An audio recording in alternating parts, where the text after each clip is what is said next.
And Sean wants to, in essence, solve the problem full stop. I think the mission of SkyHive is end global poverty and end unemployment, correct? And underemployment. Underemployment and underemployment. That's right. So, Sean, I'm with you. I think awesome. If anybody could do it, it's you. Awesome. But I want to go back in time because, in your bio, it doesn't seem like you were always obsessed with solving global poverty and unemployment and underemployment. Can you tell us a little bit, for those who don't know, about your career as an executive before that? What were you doing? Sure. So before that, this is not something I talk about often, but out of post-secondary, I worked in education for 8 years. I was with an organization called the Association of Canadian Community Colleges. I worked with government, academia, and the private sector at competency mapping, competency profiling to help have a cohesive framework for labor mobility across the country. Then, which is a totally logical transition, I joined the water park industry. And I started at the world's largest water park company, Whitewater West Industries. And they asked me, what do you want to do? And I said, I don't know. And so they brought me in, and they said, okay, you're going to do sales. I said, oh, great, I've never done that before. Do you want to do sales in the Western United States, or do you want to do sales in the worst parts of the Middle East, Africa, South Asia, in terms of doing any business? I said, yeah, I like that one. So I got to work. The company was a $90 million company when I joined, and 8 years later, it was a $250 million company, and I left as its president of the water park company. So that's my background. So it's wildly impressive in terms of growth, right? In terms of the mission, maybe less so. And I'm curious. What was the pivot? I mean, you were running that company. You didn't sell the business, right? I was a hired gun. Yeah. So now you're running it, and it's basically 3 times the scale. You're leading it. What caused you to transition out of that? What was the shift? Yeah, I was perfectly happy. I like to say that job was the best job on the planet other than SkyHive. And I was in Dubai in Q1 of 2016. I'm a member of the Young Presidents Organization. The Young Presidents Organization had its global congress in Dubai. And at 10 a.m., a group of Syrian women got on stage and spoke for an hour about the atrocities of the treatment of women during the Syrian civil war.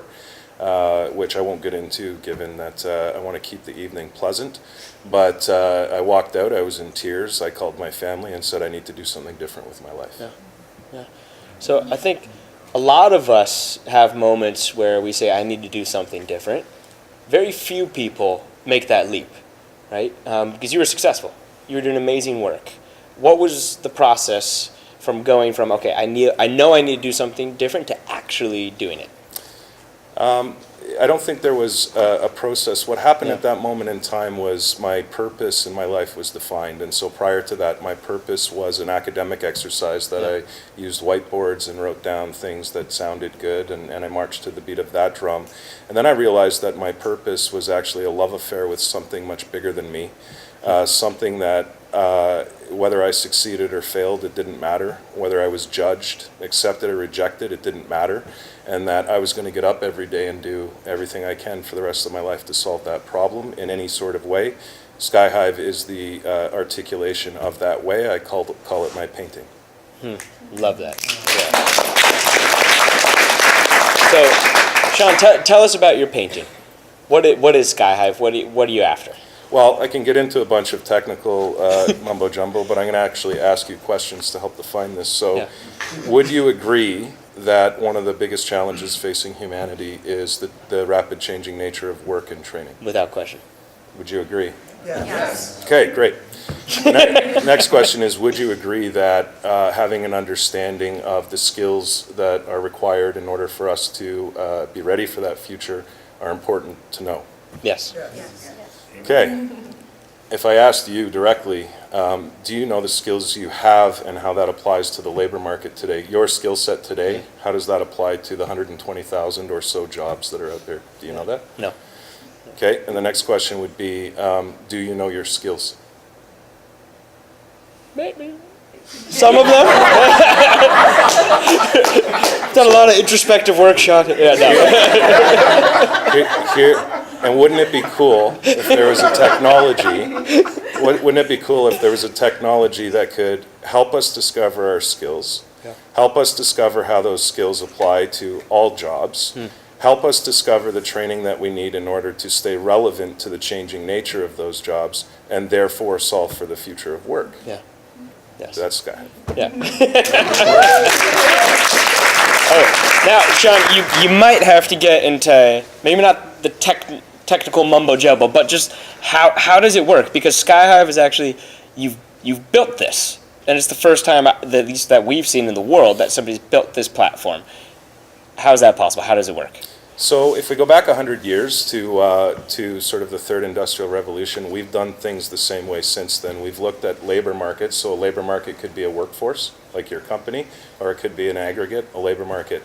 We've looked at it quite linearly, okay? We see workers, and workers go out and they acquire technical and soft skills to sell to the labor market. Employers buy from that labor market in order to increase production, right? Yep. Seems pretty logical. Every technology, every job board, every piece of thinking, every government policy is predicated on that linearity.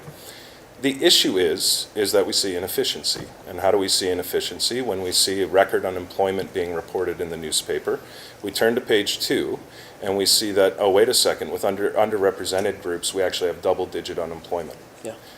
Women, youth, newcomers, physically disabled, veterans in the States, the Latino community in Canada and the US, indigenous communities, etc. So we also see that as production grows, wage rates are dropping, which is creating this gap between the rich and the poor. So what we were doing was not working. So what I started to do is examine. I actually realized, given my background not only as an employer, but as the person who spent a bunch of time doing hundreds and hundreds of hours of competency mapping, that we were actually not looking at labor markets deeply enough. Why? Governments put billions and billions of dollars into economic development initiatives. Those economic development initiatives drive training. Training goes to the workers. Workers sell those skills to the employers. It's all fragmented. Governments make those policies based on lagging data.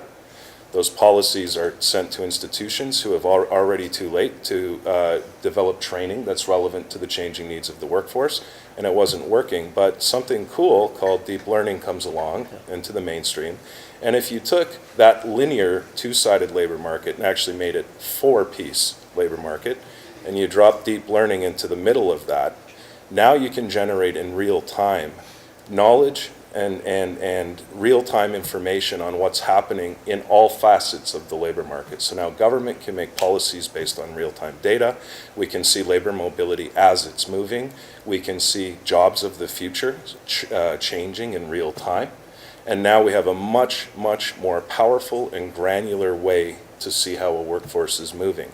I like to use the analogy of what quantum mechanics was to physics, where prior to quantum mechanics, we had a general view of the universe. Quantum mechanics comes along, and all of a sudden we can see things at a much, much more granular level, and people say, well, why bother?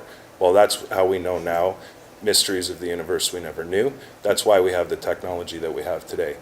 What we've done is looked at the labor market in this way and revolutionized the way that labor markets will operate in the future. Yeah, and you do it in a way where, in essence, you almost eliminate biases and map true competencies. Can you give us a real world example? You're working with the Air Force, is that right, or the? We're working with a government department that might have something to do with defense. It's not live stream. Actually, it is live stream. Yeah. Yeah. Can you tell us about the case study though, just to make it real? So if we were to work with a government department that had Sean, had a number of occupations, let's call them 112, and let's say a few hundred jobs, those occupations are typically black box. We don't know much about them in civilian society. So what we do is we extract the skills of those occupations, we overlay those across civilian jobs, and we're able to provide high correlations to civilian occupation areas that match the jobs that are in demand in that particular government department. It's the difference between having a sign on a bus stop with somebody that is in uniform saying, join the particular government department we're talking about, versus going in and knowing directly. So in the case of a yoga instructor, that yoga instructor actually has a match to 6 different occupations within the government department. And they have the ability now to have a career and be upskilled and do things that they didn't know were available. You all would too.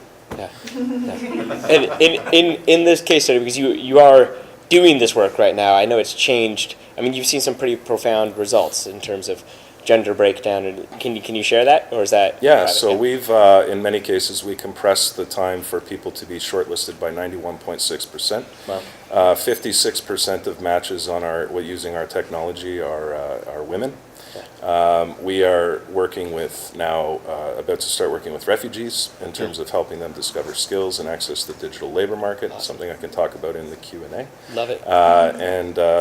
So lots of use cases that I'm happy to talk about. Yeah. And Sean, you're we talked about this, one of the earliest companies we've brought in. There's a few others, but I so much belief in what you're doing, and the market does too. I mean, can you share, just so this room gets a sense, the pace of growth that you've seen?